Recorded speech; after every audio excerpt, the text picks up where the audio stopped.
जी नाजरीन, लाड़काने मावा के ख़बर ॾिनी था हलूं तो कुछ महीना अवल पुलिस हिरासमेंट में तशद्दुद में शहीद थियल गुलाम मुस्तफ़ा भुट्टो जी क़बर कुशाई जो इंतज़ाम थी रहियो आहे।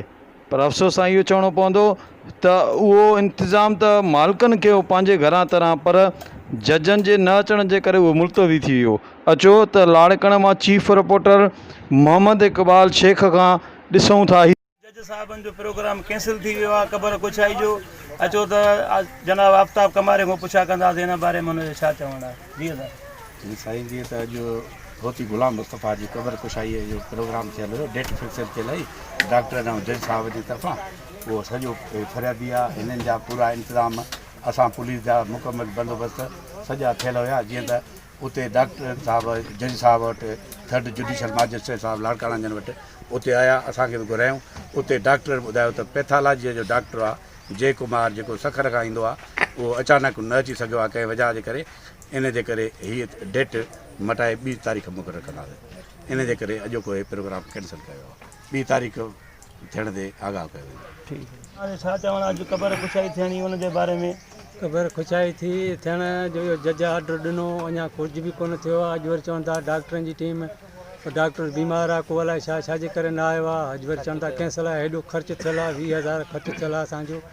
हे हिते मुल्क सॼो परेशान लॻो पियो आहे। हे सॼो बंदोबस्तु कयो आहे, 3 ॾींहं असांखे परेशान कयो थो वञे। ग़रीब माण्हू असां खाइण में आज़ुर था आहियूं, उहो बि माना हिन जो अलाए कहिड़ो कमु आहे, हरू भरू परेशान कयो थो वञे।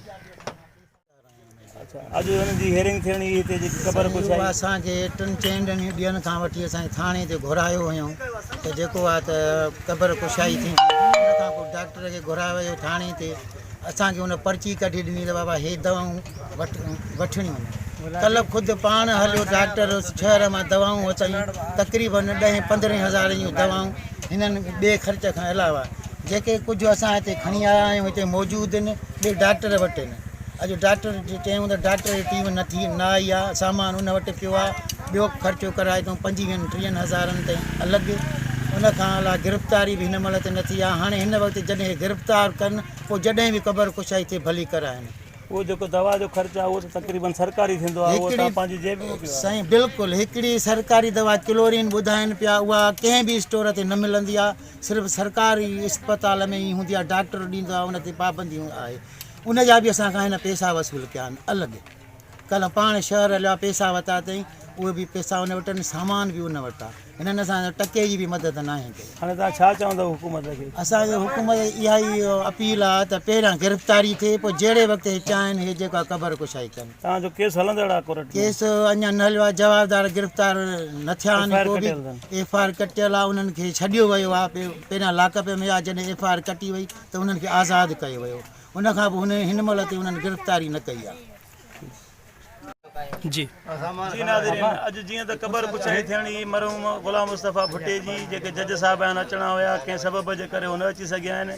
ग़रीब जा वारस जेके मक़तूल जा वारस आहिनि ॾाढा परेशान आहिनि। हुननि जो इहो ई चवणु आहे त हिकु त असां इंसाफ़ नथो कयो वञे, ॿियो त असांजो काफ़ी सारो ख़र्चो थो थिए हर चकर ते। मां आहियां मोहम्मद इकबाल शेख, चीफ रिपोर्टर मुंहिंजी सिंध न्यूज़ लाड़काणो।